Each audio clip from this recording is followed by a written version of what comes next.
There's no cookie cutter approach to housing in this nation.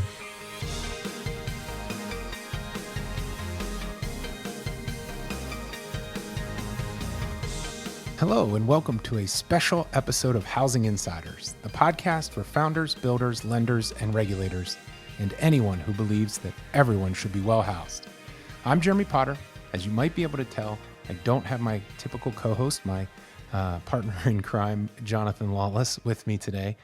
And that's because I am at the Michigan Regional Pro-Housing Forum put on by Up for Growth. You might remember Mike Kinsella, the executive director of Up for Growth, on our first season of Housing Insiders. And I am hosting many conversations with those that attended the Pro Housing Forum here today, and you'll hear from different voices on policymaking, on from elected officials, developers, all different perspectives on what we can do to create more attainable and affordable housing across the country based on lessons learned here in Michigan. So hope you enjoyed today's episode, hearing from these different voices, and we'll be back again, as usual, with another episode and a great conversation soon. I'm here with Mike Wilkerson, the economist from Up for Growth. Mike, you were just on stage at the Pro Housing Forum here in Detroit, Michigan, and I heard a couple of different things I think that really resonated with the audience here, but I think apply across the board. And one of the questions that was asked was your perspective on the coordination between levels of government. What can the federal government do? How should the states be thinking about that? And then where are our municipalities and our local levels in all of this? Can you talk a little bit about how we should be thinking about that and what the federal government can do or is starting to do to address that? Yeah, no, I think that certainly you see similarities playing out all across the country. And so I don't know that there's always a best practice, but I think just understanding the processes that are in place that are working in certain circumstances and understanding, do those rules apply to your circumstance? But at the federal level, I think the challenge is they're the only entity that really has the resource that's scaled to the enormity of the problem that we see. And to think that housing affordability is not confined to a single state border either, right? You're going to see movements of people over time. Housing is not just a housing question. It's an economic development, really inextricably linked, right? You're talking about affordability. It's not just the cost, it's the income. And so understanding that people are moving around for jobs opportunities is really certainly, I think, the federal nexus there is huge, and understanding that they have the resources to bear. I think the question is, how do you effectively deploy those resources? And also, from a regulatory standpoint, are there barriers that the federal government can remove? And I think that's certainly always the question is, what are the impediments at any moment in time? And so to the extent you can remove impediments, absolutely, that is helpful. Removing impediments alone can never actually achieve the outcomes people are looking for, certainly not in the short run. So when we think about where the resources are, they're at the federal level, and as you said, they can remove barriers and provide resources. Then those resources kind of filter down through. How are you advising, or what are you hearing about the best practices, the lessons learned of applying either those or other success stories to make regions from the state level or even the local city level more effective? Yeah, I think you talk to anyone, will say, yes, absolutely, we have a housing affordability crisis. Does everyone have the same definition of the problem? They do not. And so I think at the state and the local level, that's really where we can start to say, let's get a finer grain understanding of the nuance, because are we talking about low income renter cost burdening? Are we talking about the average level of house in a market? Are we talking about how affordable is a unit for first-time homeownership? Because what you prioritize is going to be reflected in how accurate your policy is. And so if you're trying to sit there and work on housing affordability, and your definition is solely focused on low-income renter households, is there going to be a benefit to broad-based pricing? Probably, right? All housing units are effective, but you're going to certainly be more effective in those outcomes. So I think at the state level, that's really that organizing principle. And at the local level, it's then saying, okay, cities can't opt out of the housing crisis, right? They have tried, but I think what we're seeing now is it's a regional problem. And so it requires regional collaboration. And at the state level, that can be a helpful organizing principle is let's organize ourselves around units of geography that make sense. Let's agree on what our priorities are. And then we can have the discussion around if you're going to plan for a number that helps meet the goal, whatever that might be in the short run and the medium run, let's let the local jurisdictions have that first crack at that. Let them understand their local market conditions. What tools do they have? What resource could they use? Absolutely. And then if they're not meeting that goal, let's have the broader conversation. Okay, are there barriers that you have in place that are within your control that at the state level we can develop a model code that says, yes, middle housing should be a part of your toolkit. And if it's not, and you're not meeting your goal, then that's an avenue you should explore. But if you're meeting your goal and you're meeting the income distribution of that target, then maybe we're not needing to come in and look and do a deeper dive. Okay. And so one of the things that brings up then is as you establish your goal and you look at what we need, you have to make a decision, to your point, of which kind of units for which target audience. You talked a little bit about a ladder, about the way in which units kind of work together or don't, depending. What's the takeaway for people thinking about having to craft policy or other types of incentives around this? How should they think about that ladder? What I would say, I'd say the number one misconception or ineffective policy approach is that you can only address the low-income housing challenge, whether that's on the ownership or rental side, by delivering one unit for one household. So if you have 50,000 renter households that are cost burden, you need to build 50,000 units. And no one has the resource to do that. And so understanding that, yes, at the 0 to 30 level, it's going to be challenging to get down to that level of affordability. But can you pair demand side interventions to where maybe you can get affordability down to 60% and a voucher makes up that difference, is going to be a much more effective way to leverage the market to help meet the need of the problem than assuming that you need to target one unit for every single characteristic or outcome you're targeting. I think understanding how the market works together and you use that leverage is going to make the scale of the problem much more solvable. And so you don't always know with precision who might be renting below their income, for instance, but you can start to use indicators of that to build or develop the right type, so you can actually maybe address the lower affordability units by creating units that folks who are under renting below their income could move into, and then see some of that easing, even though you didn't necessarily target the exact population with the exact unit. Yeah, because I think the challenge, right, is you don't do this once and then step away for 20 years. So if you're doing this with some degree of regularity and you generally understand, if I build a unit at this level of affordability, on average, I'm going to get these types of relationships, the market's going to work in this way, and then you look at it. Is that working as intended? Are you getting more benefit or less benefit? And you course correct. But I think if you're naive to the way that the market works and you have to use the least efficient resource to say, I have to build the rent regulated subsidized unit that costs more, and that's your only use of resource, you're not going to get nearly the impact you are. And so just thinking about that comprehensively and then monitoring that is key, right? You have to monitor that because, again, the market moves in cycles. You're going to see a lot of production at times and not at other times. And so understanding how you need to pivot that strategy is crucial. Yeah, one of the things that you're highlighting that we're talking about here and everybody agrees is the complexity and the interconnectedness of this industry and how we think about housing in communities for economic development, stabilization, growth, abundance, and prosperity, right? So there's never a single answer anywhere. But I do think what we're trying to do is give the folks listening one reminder, one key takeaway. What is one thing that you wish was on a billboard, was the bigger thing that we could announce, share, and talk about in each community that would be a nice takeaway for our audience here and our audience listening? It's going to sound somewhat, I would say, intuitive, but I just don't hear it being said enough, is that housing is also an economic development problem. And if you only focus on the supply and the affordability side of that equation, you can only make so much progress.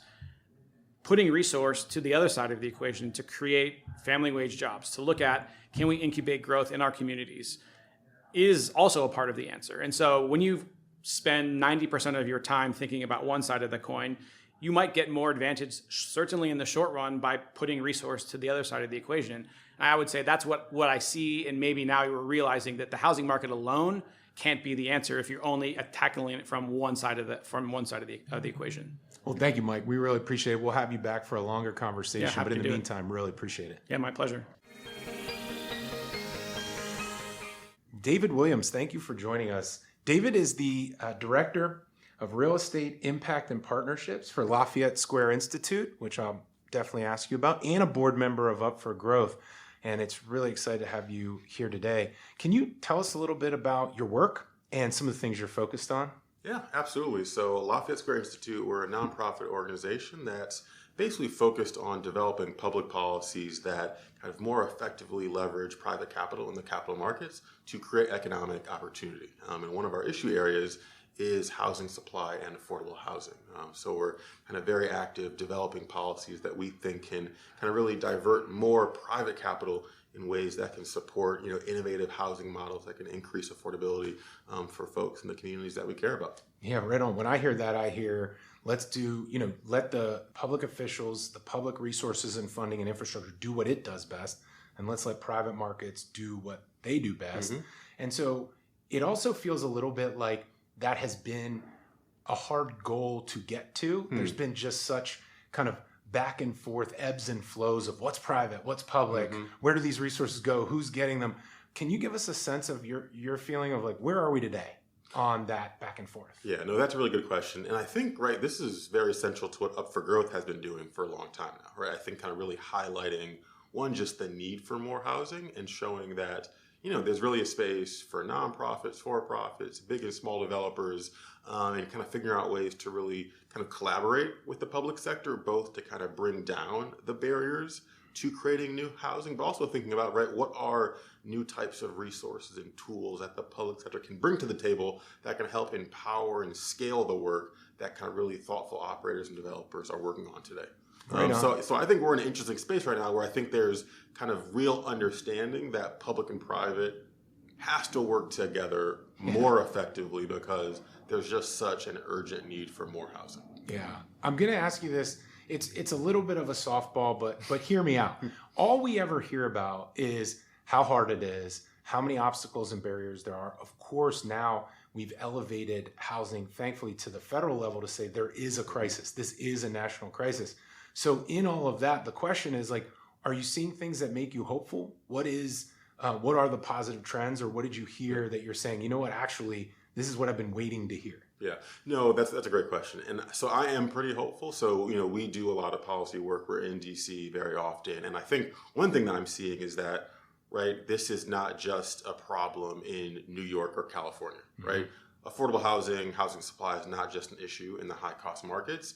It's something that everyone's feeling, right? So I think if you're speaking to Republicans or Democrats, I think they all recognize that their constituents all want more affordable access to housing. Yeah. And so I think, that's, it's not a good thing because it's just a bad problem, but I think it's finally getting through to people across the political spectrum, right? So I think this is now an issue that, we're seeing bipartisan legislation in the Senate, right? You have the administration potentially calling for a national housing emergency, right? Yep. That's probably not something we expected a year ago.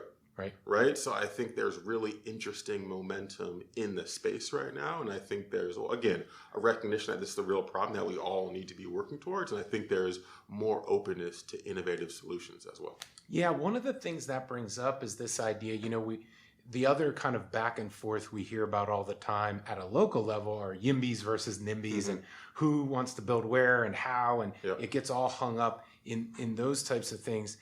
Is it safe to say, because this might be a little bit of a jump, but is it safe to say that national level, that bipartisan effort is actually giving cover to states and municipalities to say, look, this is actually this dire, and here's all the great things we can do if we work together?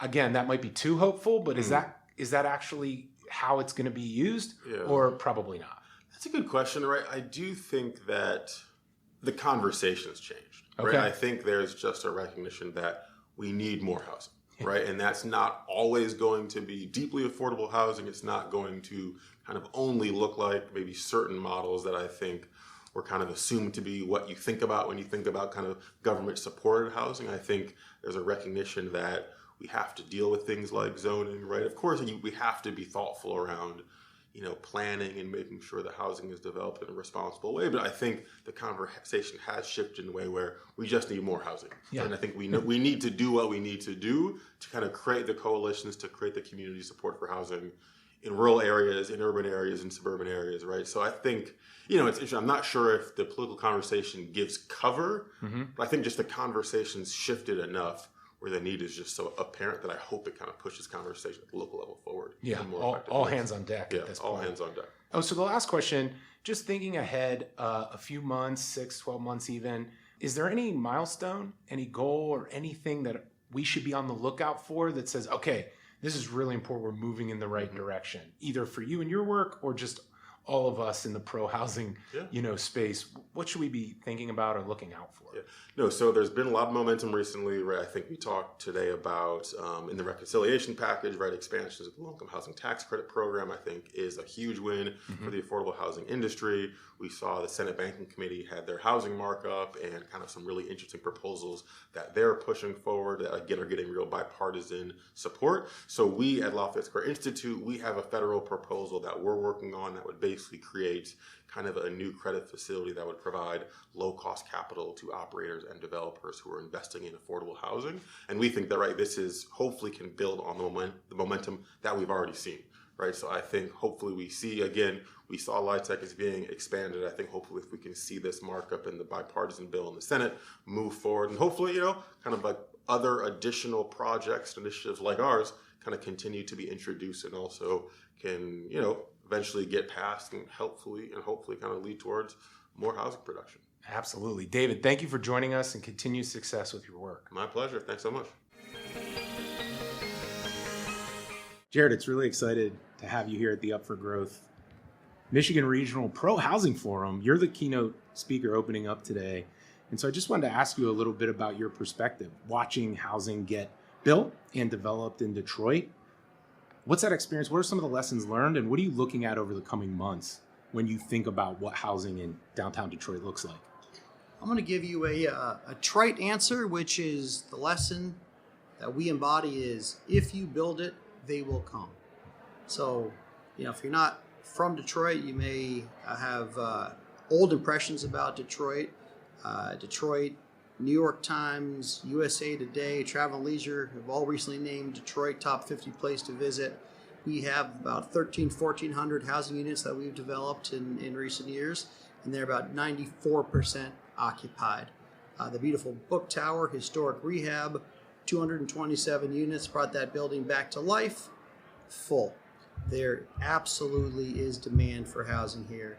And in our view, there's few things more important that can be done for the future of Detroit than to build housing, because we have to grow the city. Growth is the antidote to so many ills. Growth means tax base. Growth means density, which means safety and security. Growth means the resources to reinvest in the city, to have a virtuous cycle of growth. So for anybody out here that's in the housing world, developer, financier, we have fertile ground here in Detroit. We've proven if you build it, they will come. We need to build more. Love to hear that. So the number one thing we know is more building, more development, more units, as you said. If that's number one, what else do you look for in a partnership or advocates or anything else in the ecosystem here that could step up and do what to continue to support that or help that? So knowing that development's number one, what else is a critical thing for you to look for in a partner or in the community to continue this momentum? Yeah. So, I'm at Bedrock, which is the development arm of our family of companies. I think equally important to that is continuing to stabilize our existing neighborhoods. And, our friends and partners at the Gilbert Family Foundation and Rocket Community Fund, the investments that they've made in combating tax foreclosure and investing in home rehab, the stabilization of our existing neighborhoods has been absolutely critical. Blight elimination, which has been another focus of ours to kind of remove, unsafe eyesores in neighborhoods to create the conditions for stabilization. So we need to stabilize our existing neighborhoods. We need to invest in growth. Probably the single most important thing that we can do, in my opinion, I think our Mary Sheffield, who may well be the next mayor of Detroit, she's also embraced, is we've got to reform our property tax structure. It's a major barrier to living in Detroit. It's 70 mills. Folks know how millages work. It's very, very high. It's a multiple of other major cities across the country. When people make decisions about where to live, property taxes play a major role in it. And if we want to truly unleash the market to work unfettered in the city of Detroit, we have to remove that barrier to entry. We need Lansing, we need leadership of Detroit to come up with the right solutions to not hurt city revenue, but to reduce and reform our property tax structure. Well, Jared Fleisher, president of Bedrock, thank you so much for being here and doing this. It's great to talk to you today. My pleasure. Hello, Shannon Morgan of Renovari Development. It's great to be talking to you. Thank you for joining us here at the Pro Housing Forum in Michigan. You know, one of the things that has struck me throughout the day is this battle between, practicality and these long, complex delays that happen across housing, but particularly in development. You face it every day. I just heard you talking about it. Can you talk to us a little bit about, your approach, direct, practical development? I see boots on the ground, what's needed, but I run up against all of these issues and all of, whether it's bureaucracy, challenges, funding, all these different things. Can you talk a bit about how you approach that and how you break it down? It's relationship building. And I think it's a really important conversation because we're focused on all the crazy, sexy, cool things. Everyone's a housing expert. Everyone wants to get into zoning. We need new policy. And all those things are really important. But practicality is just as important. And if you're not a practitioner, you've got to have flexibility or you create unintended consequences, because there could be creative projects with creative partnerships that come to a community, and we over-regulate, we over-underwrite, and we create too many barriers. And I think that we have a lot of consultants, a lot of housing experts that don't implement, that are creating rules and regulations, and those simply can create barriers moving forward. So we've got to be able to streamline our tools. We've got to be able to create, I think, more efficient processes. And we have to be able to have faith in local practitioners and local units of governments to be able to do that and still achieve the type of community resources and community benefits that they need. I think that there's a fear that if we don't over-regulate, we're going to lose those resources. We're going to lose access to affordability. We're going to lose access to environmental protection mechanisms. But those are sometimes my biggest barriers. Yeah, for sure. It sounds like we're trying to understand, because for a long time, real estate development and housing in particular within real estate development is seen as it's a local thing. Mm-hmm. It's a local thing. And now we've swung the other way where it's a federal thing. And then it's this federal concern, the national emergency, this crisis has, sort of brought the visibility way up over the last couple of decades. And so that has created a real tug, it sounds like. Yeah. And so now it's this, well, we have this tool, we need this tool, we're talking about toolkits all the time, and we're talking about flexibility and creativity, and we're talking about faith, to your point, in the boots on the ground. Yeah. So we actually have to, it sounds like what you're saying is we have to bring some of that national crisis energy and resources, but to empower the local boots on the ground that know it best. And when we talk about toolkits, those toolkits have to work together. Yeah. That's a big issue. I guess I have the question then of, is it too many tools? Is it too few tools? Because we often hear too few, but now we spend all day talking about toolkits. So what's your take on how we should think about this going forward? We always can use more tools, but we have to once again be careful that the tools work together. Mm-hmm.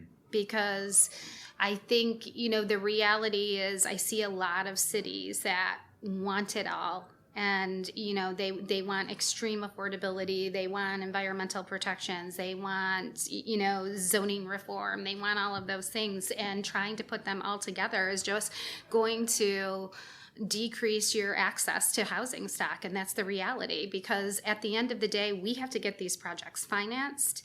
We have to get these projects through public approvals. What people don't understand is a developer has to come from the creativity, go through the public approval process, and then apply for incentives. You have to be shovel ready, and those incentives have underwriting requirements. So oftentimes we don't know what those underwriting requirements are, and then we have to go back to the municipal to renegotiate. So there's just systemic issues and processes that we've got to be able to, as I said, deregulate, create more flexibility, streamline, to use the tools together. Yeah, it sounds like that bouncing back and forth between being ready and not ready is a really good way of describing, even though it's not a good thing, it's a good way of describing why these things take so long. Yes. When people say, like, we fast-tracked it and it took 5 years, or we fast-tracked it and it took 3 years, what you're saying is one of the reasons is this pinballing back and forth. That still counts as fast-tracking, but isn't really as fast as we should be going. Yeah. And I mean, I think for that, it's, you have to have more practitioners at the table. You have to have the lenders. You have to have the developers. You have to have the implementers, and less of the consultants. Right on. Well, I'll end on that, which is let's bring everyone to the table, Yeah. because that's where we'll get the most efficient process. So thank you for joining us, Shannon. Thank you. Built Rewards is a payment platform for housing that rewards members in their home and neighborhood. Built is the payment platform for over 5 million units because Built provides incredible value to residents and to property owners and managers that use it. Properties using Built have seen reduced turnover, increased usage of electronic payments, and fewer missed payments. And with our latest resident loyalty program, Built is changing the way that property managers can reward good behavior. Managers can assign rewards and benefits to tenants for a variety of activities like early lease renewal. If you're interested in learning more, go to alliance.builtrewards.com.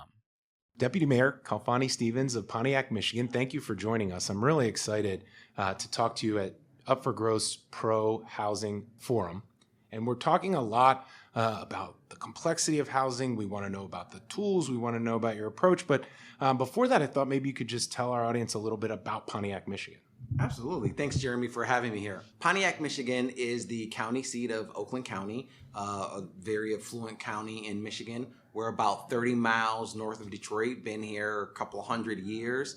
Pontiac is the heart of Oakland County, right? So being the seat, being one of the oldest cities in the county, it is where industry grew up in Oakland County. And so a large part of Pontiac was actually developed specifically for General Motors. When they decided that they were going to put their car factories in Pontiac in the early 1900s, they realized that if I'm going to have these huge 1 million square foot factories, I need workers. Workers need housing.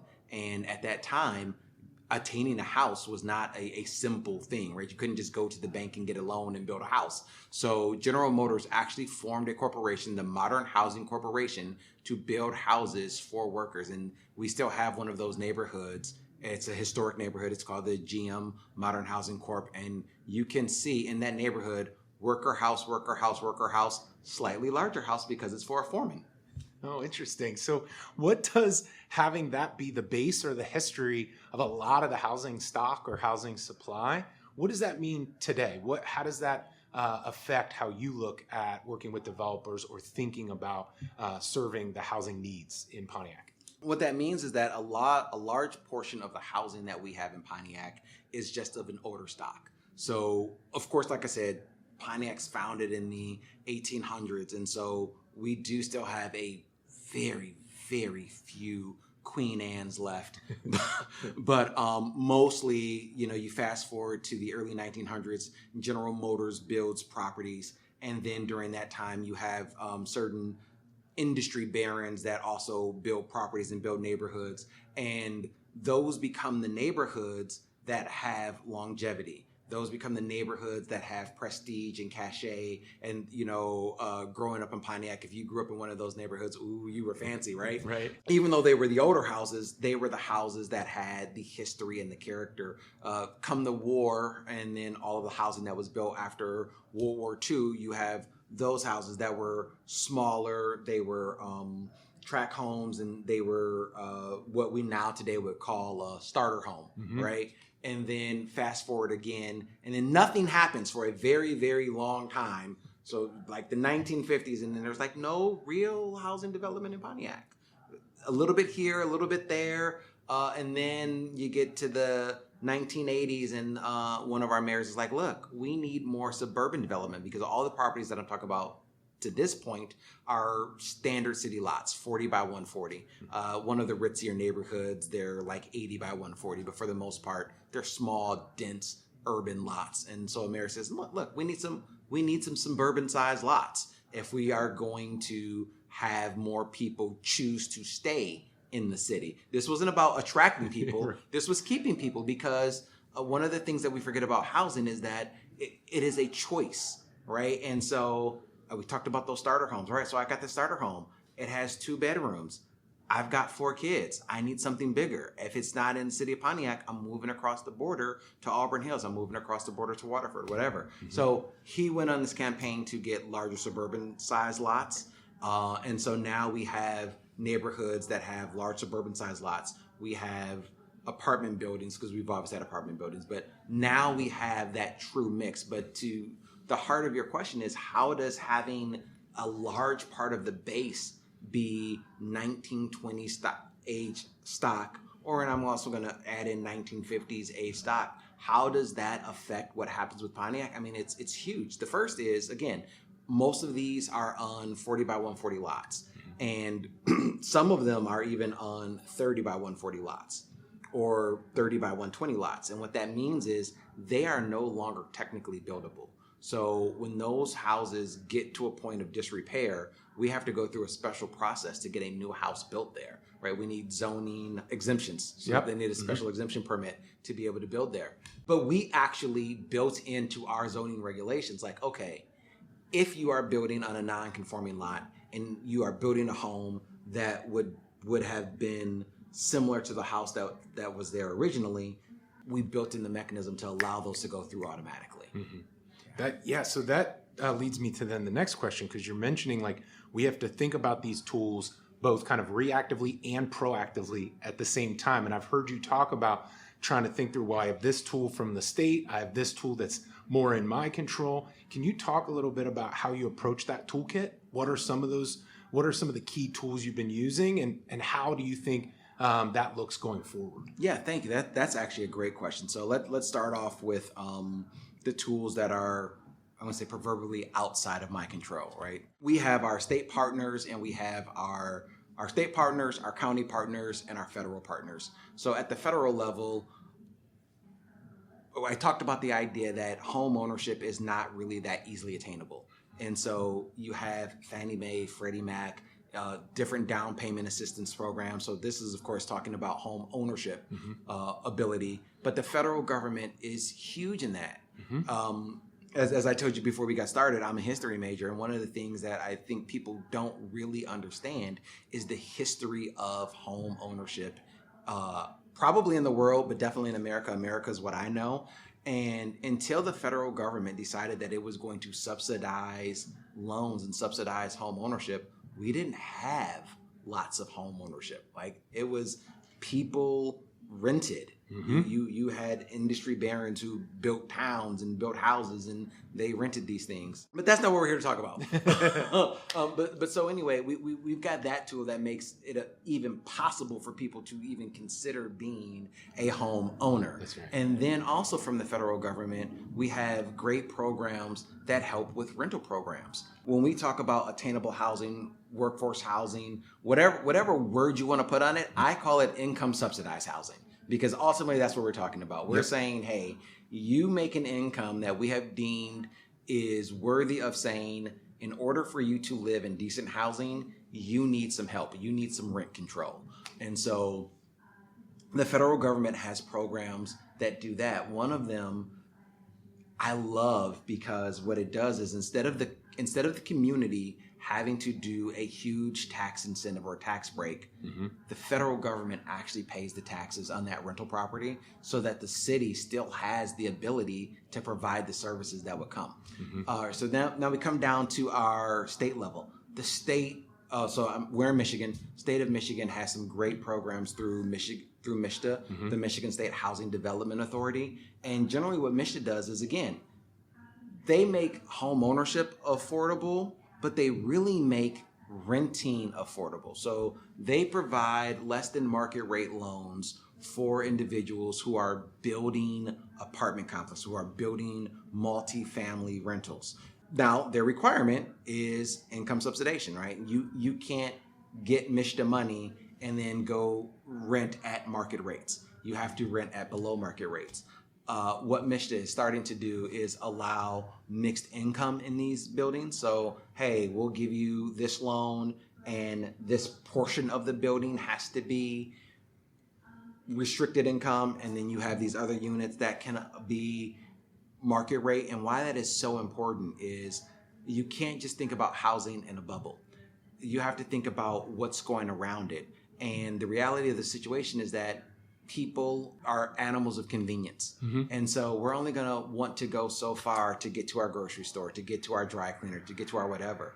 And unfortunately, we are in a society where national and regional change dominate that market, at least if we're talking about affordable pricing. Mm-hmm. And so if you stack up your community and your community is all income subsidized, then you don't get those national and regional players. Mm-hmm. And now you have a poverty burden because the local players can't sell eggs at the discounted rate. They have to put a premium on it. And in Michigan, we don't have very good public transportation, so it's not even like they can just take the bus somewhere. Mm-hmm.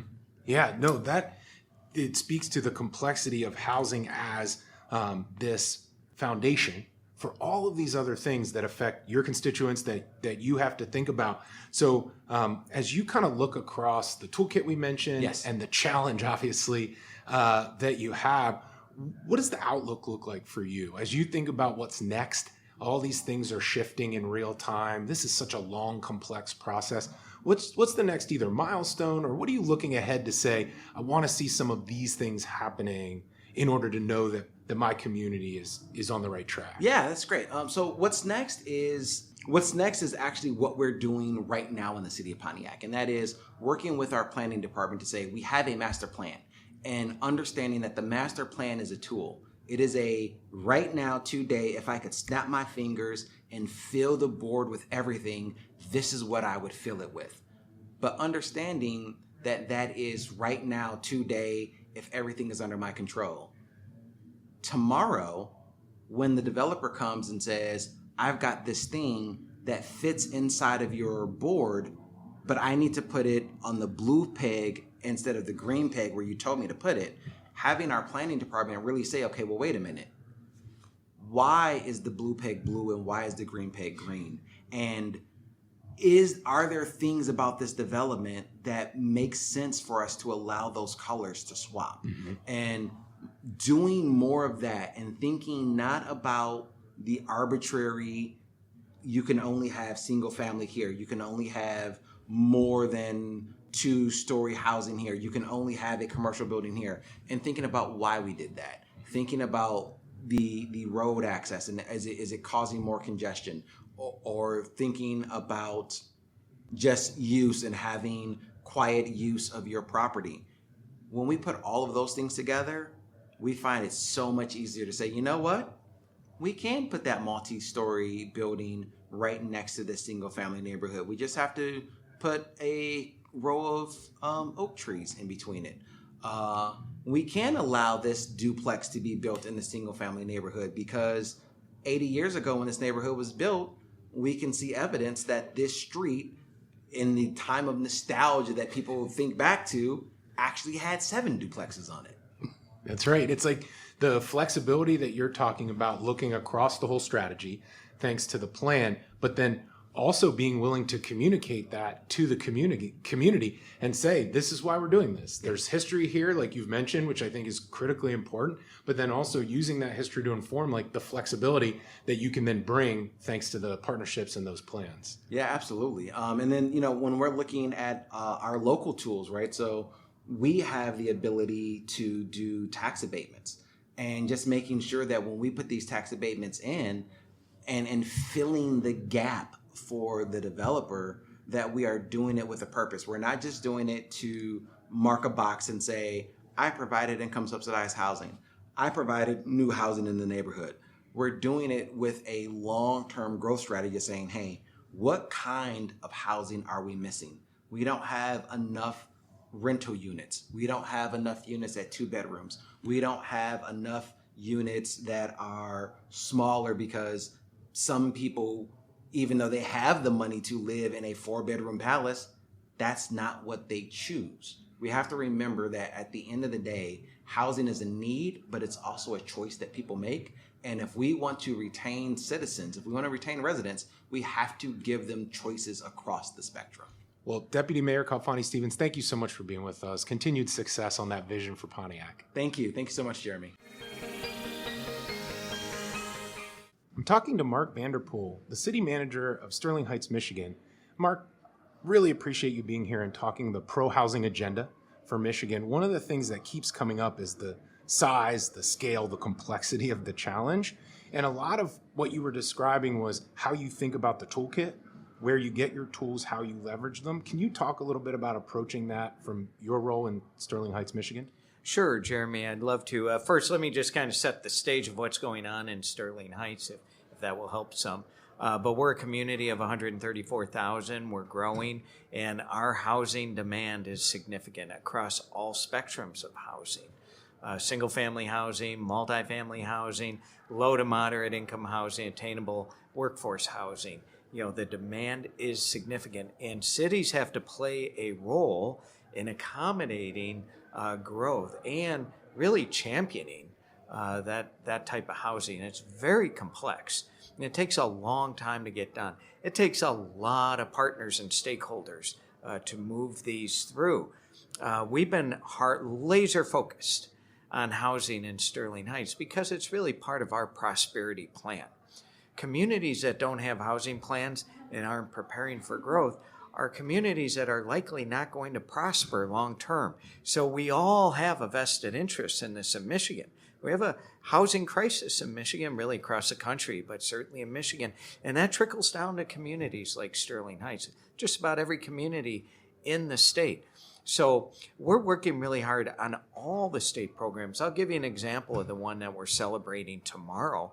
We have a groundbreaking ceremony at 14 and Mound for a workforce housing project that we've been working on now for a few years. This one was kind of fast-tracked. 3 years is a relatively short period of time for these projects, but it'll be about 100 units, a little more than 100 units, right on the corner. It took time to assemble the property because there's multiple properties involved. It's going to be transformative for that corner of our city, a gateway as you drive into our community. But more important than that is it's helping to address the workforce housing need in our community.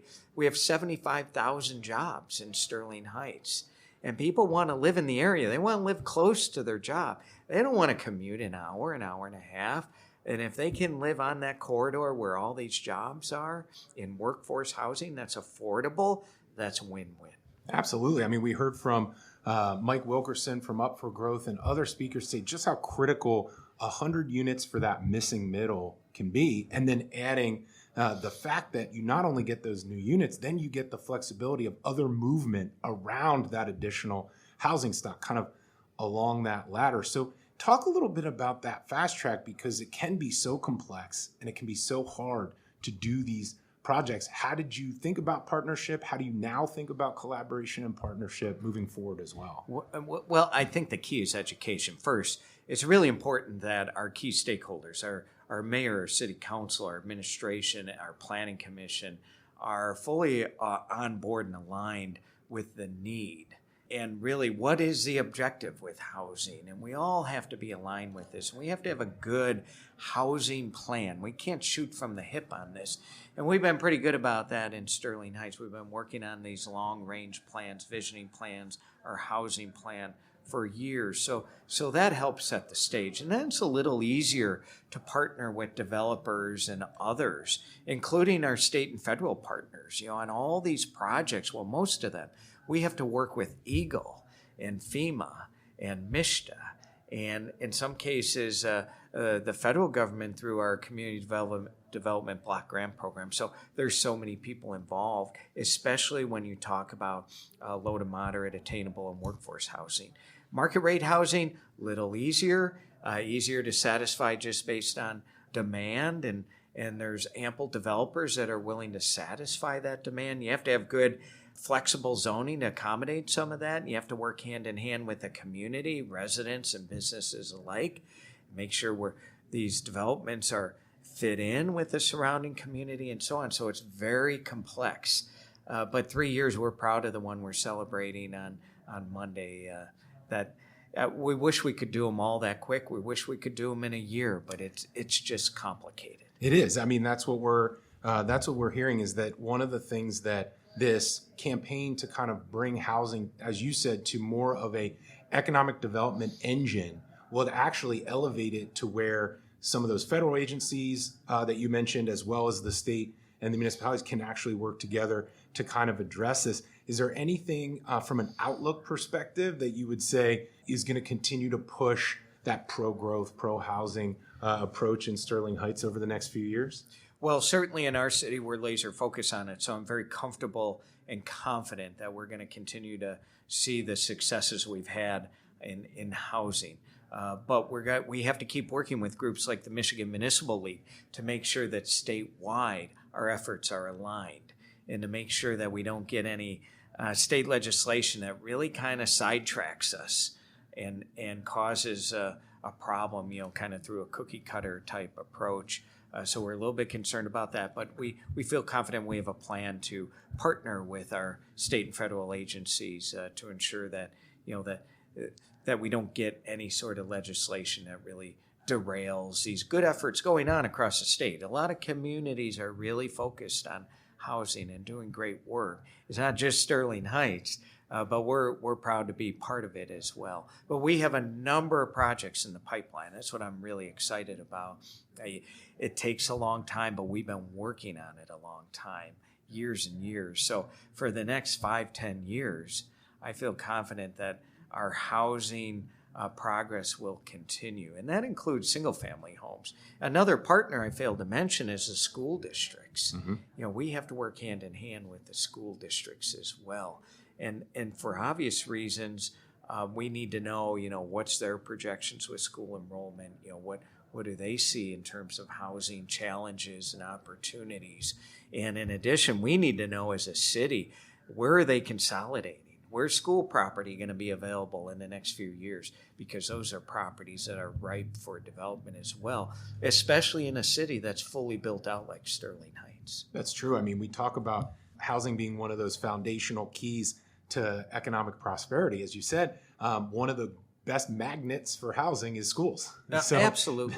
That is one of the things that draws people in, no doubt. Well, as city manager, we like to think it's because of our great snow plowing and good fire protection and great police services and good code enforcement. So that's part of the equation. That too, right? But the real reason people move to communities is the educational systems as well. So education is really a key component to the housing strategy as well, not just in Michigan, across the country.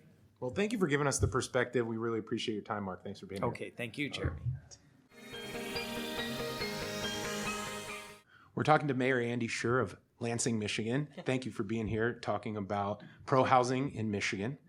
One of the things that you mentioned was Lansing's affordability and being named an affordable city. Okay. What did that mean? What does it mean to the people of Lansing? And how do you think about that as you approach housing? Oh, we love it. Right, you always want to be one of the most affordable cities. You want people to want to live there, and it's one of the factors is cost. It's been fantastic. Now, things are going up. Even in an affordable city, when things go up, people struggle. If our average rent used to be $800 a month or $700 a month, which most of your listeners may say, "Oh my God, that's incredible." When that rent goes up to $1,000 or $1,100 a month, people say that's unaffordable. Now, again, some of my friends in other cities, they'll be like, $1,100 a month, that's crazy affordable. But it's comparative. So we're really proud that we are one of the most affordable cities in the nation. We were the #1 most affordable city in the nation about 4 years ago. And we're proud of that. But again, it produces its own issues, because when you want to build, the rents aren't going to cover the cost of building. So that has been an issue that a few cities deal with, and we navigate it. Yeah, right on. And when you mention those desires to build, to develop, to partner with you in the city, to partner between the city and the state, one of the things that always comes up is the complexity of that. Yeah. You've got everybody coming at you all the time. So one of the things we've been talking about here is just kind of managing those partnerships and working together. How have you seen that? How are you using the tools, which tools, to partner and collaborate so that everybody's kind of working in the same direction? Yeah, we have housing staff. So I have got someone who used to work at the Capital Area Housing Partnership, which was a nonprofit builder, who is now my director of economic development and planning. And it's really about putting everyone together in one place and saying, what do you need? What's your finance gap? How can we get there? In Michigan, we just added some other tools. So now you've got a brownfield housing TIF. So I've got my housing people who know pilots and know CDBG and know where the housing money is. And we've got our economic development folks who know the tax increment finance and the other pieces there. And how do we partner them together? How do we get them to work with banks? How can we get rates that are affordable? Putting them all in one room together and having kind of a point of contact with the city to work through all the pieces. It's good customer service, and it helps to solve the issue without having to go to 100 different places. I mean, certainly they're going to have to go to Mission, they're going to have to go to MEDC, but we all work together and meet together and talk. And when we do that, it's better for the customer. Yeah, absolutely. When you think about the next milestone, the next goal, this is a constantly evolving process over years. What's something at the top of your mind that's the next gate, next milestone, next goal for you? We just want to keep increasing the product. The more housing we have, and we see a lot of that in multifamily. We have some kind of condo type units. We've got some single family, some stick built. The more that we have, the more supply you have, the more the demand goes down. We heard that here today, and I've been telling people that, how do you solve an affordability problem? You have more supply, but it's not just build. It is rehab. You have to rehabilitate some of the existing stock. You don't want to just take down houses and then have these gap-toothed empty lots. You want to rehab those houses, or you want to build, adjacent or take down and build up. You have to have the stock, and that's building new homes, building new multifamily, rehabbing existing products so that people can live there. Yeah, right on. That mix is so important. We're hearing about use the stock you already have and just make it livable, as well as across what you just said, across all the different types of units that we need. And so we've heard throughout the day, how do you match up that? Well, you do it with the strategy that looks across the community. So I really appreciate it. Thanks for your time, Mayor. All right, thank you. Appreciate it. I'm talking to Hunter Kurtz from Gatehouse Strategies. Hunter, thanks for talking to us after your panel at the Pro Housing Forum. We're talking housing in Michigan, but I know you have experience nationwide. You've worked in government, the federal level. You've seen the very local experience in Detroit and kind of everything in between. And so I'm really excited to ask you, just kind of give us the lay of the land based on where we are today. What have you heard that are trends in the positive right direction for those in the kind of pro-housing space? Thanks, Jeremy, and thanks for having me on your podcast today. I think one of the really positive things that we're seeing over the last few years is that everyone's talking about housing. This is a really, in years past, this has not always been the case, but both parties are talking about housing. It was even mentioned today, somebody was talking about the fact that, Elizabeth Warren and Tim Scott are working together on legislation to try to address some of the issues of housing. So I think really sort of a positive, exciting thing is that Washington is realizing that there's not just an affordable housing crisis, there is really a housing crisis in this country. And, we're really fortunate that, DC is finally sort of taking note of that. Yeah, absolutely. I think along those lines, we've heard a lot about what are the things that we can use? What are the tools we can use? What can we leverage? Are you, anything stand out to you as one of like a key lever or a key tool that has come up that might kind of go in parallel with this newfound enthusiasm from the federal level? Well, I think there's been a lot of, people are talking about a lot of the federal tools out there, whether it be the CDBG program, some of the public housing programs. What I think is, another thing that I think was really interesting that we heard today, and I think it really shows the need for these types of programs, is the fact that something I've always said is that there's no cookie cutter approach to housing in this nation. It is really every city has its own unique issues. It was interesting, the panel I moderated today, you heard that from three leaders from cities across Michigan, that they were facing very similar issues, but also in sometimes very unique issues that they only they themselves faced. And I think it demonstrates the need for the federal government and the state governments to really sort of push a more flexible approach, because there is no silver bullet dealing with a lot of these issues. Yeah, it seems like flexibility keeps coming up, creativity keeps coming up.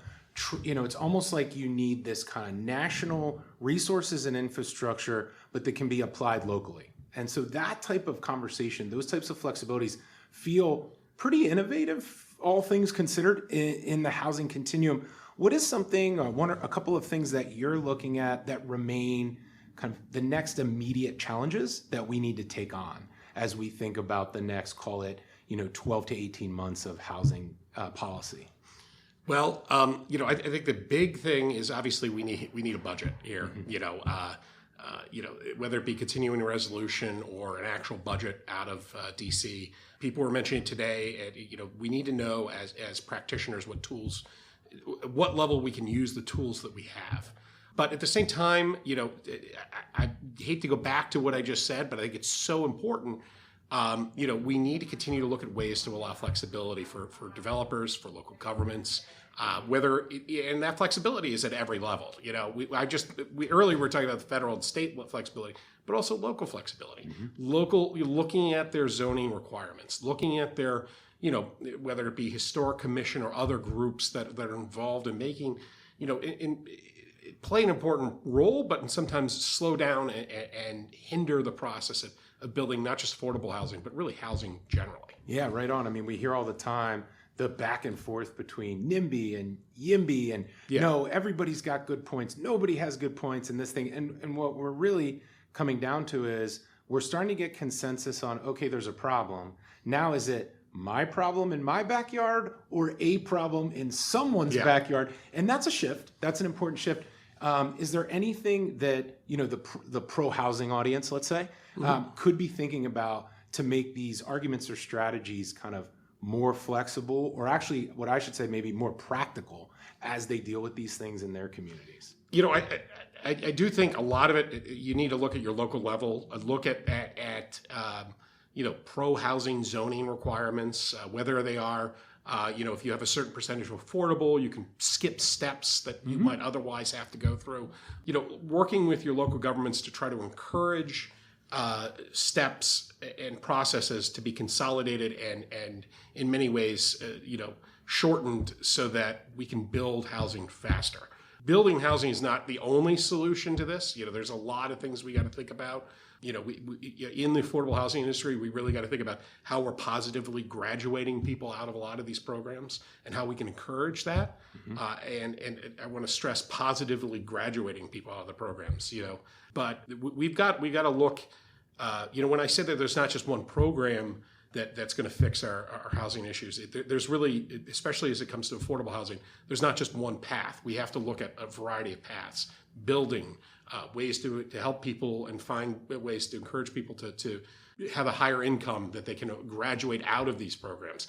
Like it is a very much I hate to say cornucopia, but it has to be a larger, like a holistic view of housing, and not just sticks and bricks and building something. Yeah, that's right. Totally agree. We're talking about housing as a foundation for all these other growth opportunities, and you can't do one without a holistic approach. So I love housing as a foundation. Really appreciate your time, Hunter. Great to talk to you.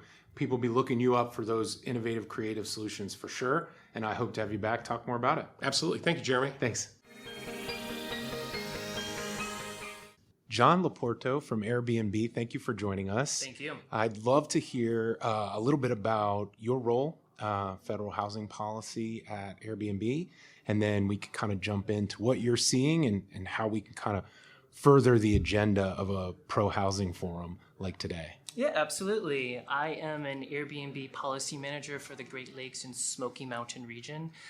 In English, what that means is I cover 6 states in the Midwest as an Airbnb policy manager for those states, directly engaging all levels of government, from the governor all the way down to local city councils. Oh man, so we hear all the time about the idea that the federal government is woken up to this idea that housing is a national crisis.